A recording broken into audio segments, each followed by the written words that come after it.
Hey guys, Ollie, the Tea Guru. We are 10 years old as of, I don't know, a week ago or something. I was just cruising through some old vids, and there's this one particular vid. It's very short, but it's kind of, there's lots of really interesting Tea Town tales entwined within the vid. So I thought I'd just, dissect it and add some commentary for some interesting tea time talk. So please come with me. I've got a bit of a cold. Apologies for that. But bear with, because there is some interesting stories to be had. Let's roll. Yeah, back then we called ourselves Green Tea Guru. That was a particularly clever marketing tactic by myself. It didn't work out well. So, wow, yeah, here we are, tea hunting in China. You know what? We didn't know where to go. We didn't even know how to get there. I didn't even know what the place was called. Right. So I heard about this massive tea market outside of Hong Kong somewhere in Guangdong, but I just didn't know where it was.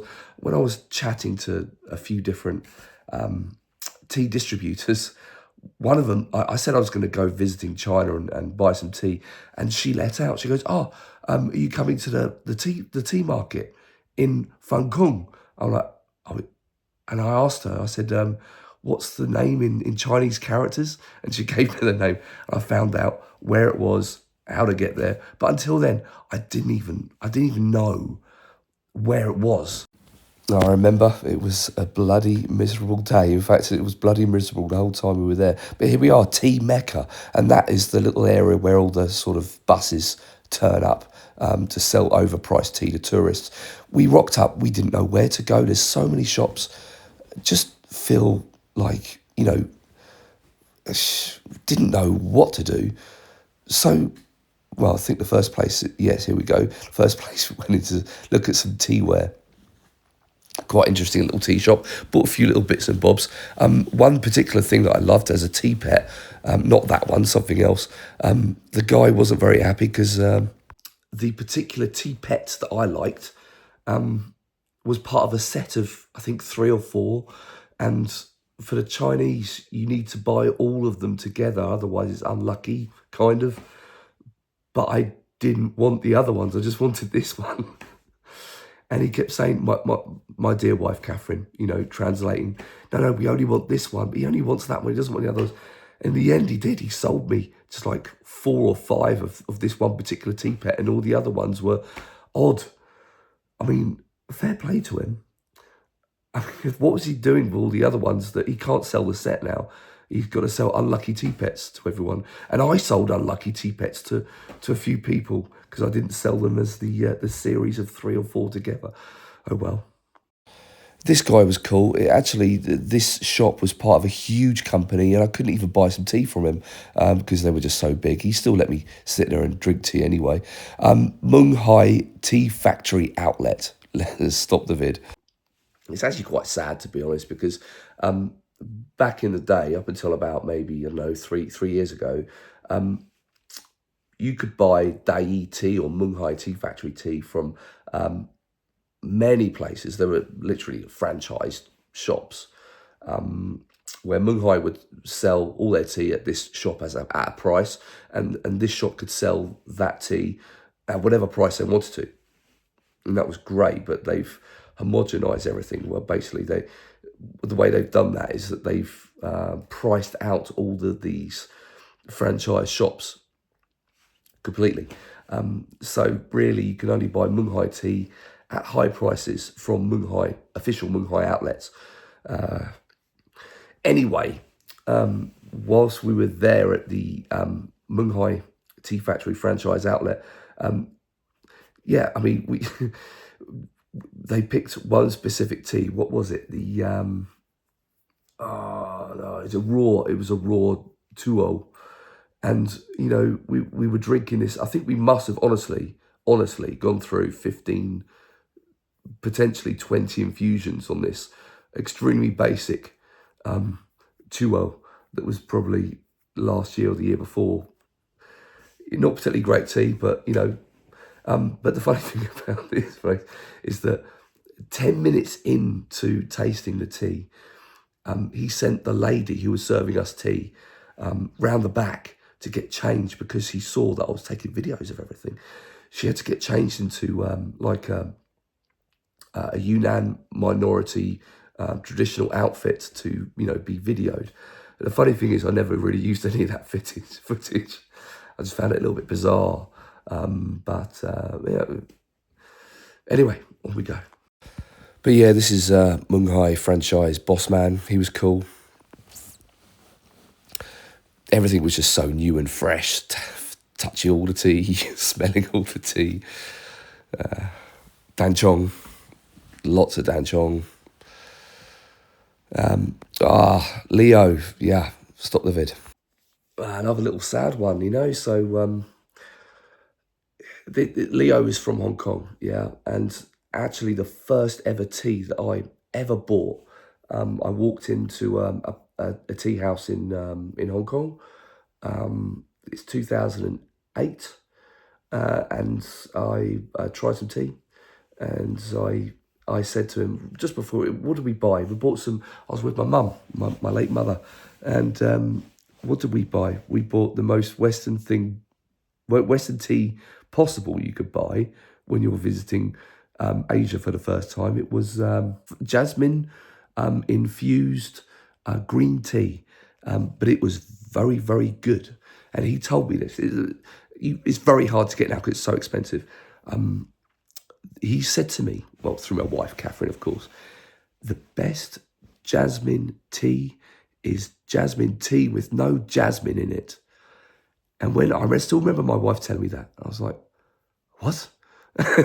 Very simply, what they mean is they add the jasmine petals, they let it infuse, they take out jasmine petals, they put in more jasmine petals, and they repeat the process 7, 8, 9 times, 10 times. Very laborious, very laborious. I mean, now, if you want that kind of tea, you're spending probably RRP around about £60 for 100 grams or more. It's so laborious. Anyway, we bought that tea. But on the way out, I flickered back and I said to Catherine, hey, have they got any investment tea? I'm into my investments, right? And I had no idea. And he went, his eyes sparked. He went, yes. And he grabbed me. A tong of, it was F series Fung Ching raw. And he pushed the tong towards me. And I said to Catherine, I only want one cake. And my wife said, no, he wants you to take the whole tong. I was like, okay, I've still got it today. Anyway, yeah, so we went back a few years later and went back to the same shop. He died. Very sad. But his son Leo took over. His son Leo, he was a solicitor, and he was doing good. But he, upon his father's death, he stepped in and he started running the tea shop with his mum beside him at the time. He still has the shop today. His mum, I haven't seen her. I don't know if she's all right, but he's drinking tea. He's given up on his career. He loves tea, but such is life, I suppose. It was it's just a bit hard, when my first ever proper tea memory, and I go back to sort of kind of pay homage to it and to him, and he's gone. Yeah. Anyway, roll on. This guy was so dodgy. He was so dodgy.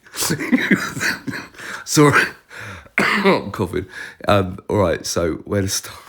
If you've seen the video, this is going back like, I don't know. This is going back like 8 years or something. About the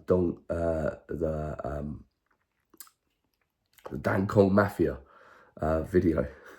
Shane Belly knows that one. Anyway, it explains everything, but very simply, we went into this tea shop.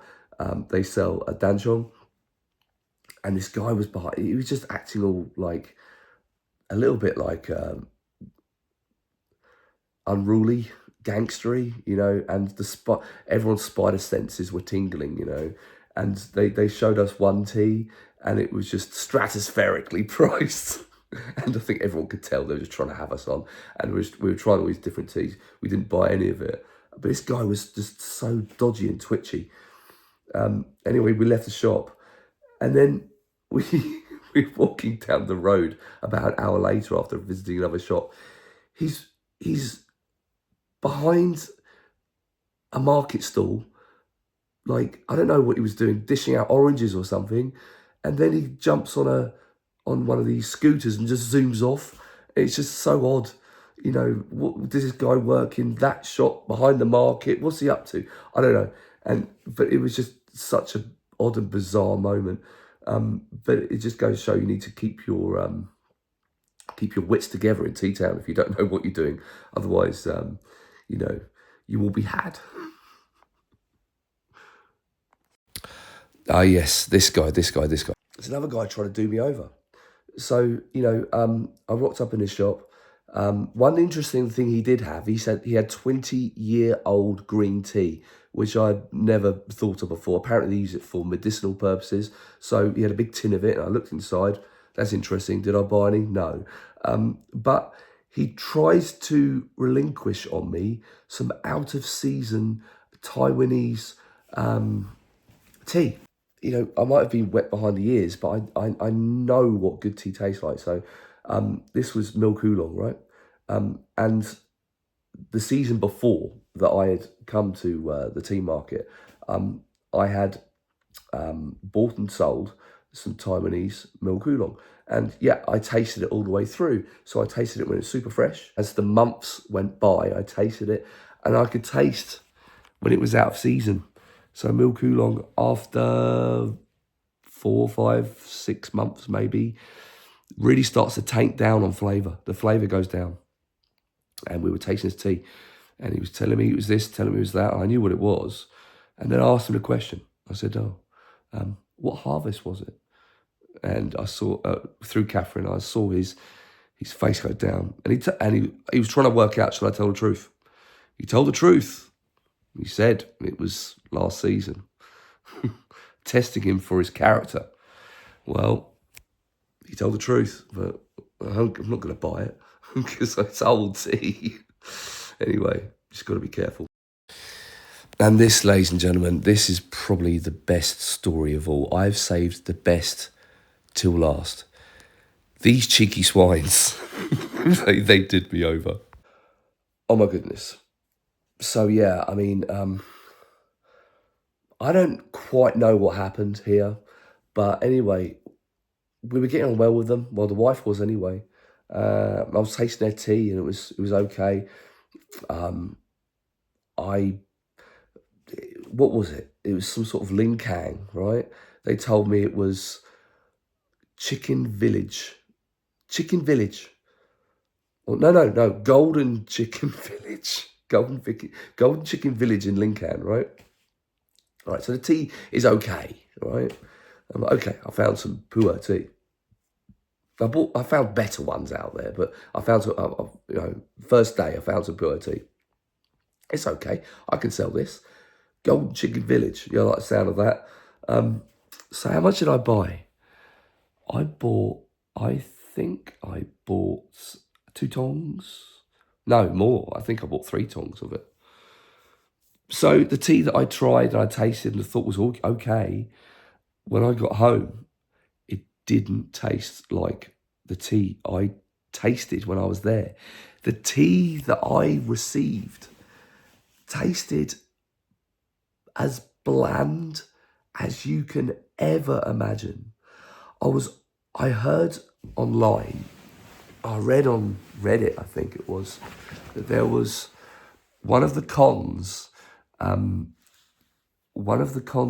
was that people would sell reused tea and then collect all the reused tea and then sell it again. And I was honestly thinking that was what happened to me, that some people have gathered tea that has been used and then repressed it. I don't think that's what happened, but just to highlight exactly how bad of a flavour this tea that they sold me was.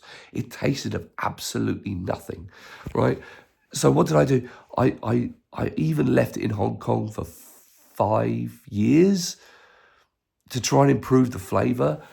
Nothing happened. It was terrible.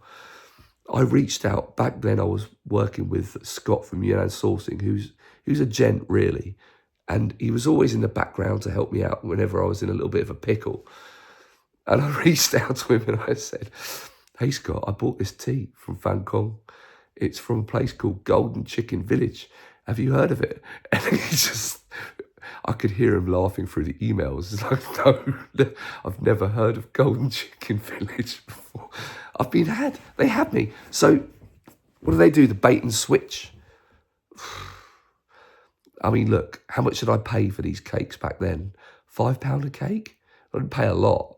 Yeah, so I got done out of 100 quid or something. But, you know, it just goes to show, right? You're in a planet you don't know. You don't know anyone, you don't know where to go. You just got to be careful. Stuff happens. But look, been here a few times now.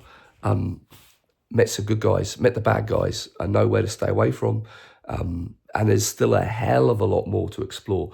And I just really, I hope that in the future, because I'm pretty grounded here, you know, in the UK, but who knows what it's going to be like in the future. Just as a sort of send off, where do I see myself later on when I want to sort of slow down? I envisage maybe living in Hong Kong and dipping over the border twice a month or so, going around all the tea shops and stuff. That'd be a lovely way to spend my retirement and sort of tasting tea, flipping vids and sending tea out to people across the world. That'd be lovely. The truth is, I've got a couple of kids here. I'm pretty grounded here in the UK. I do like it here.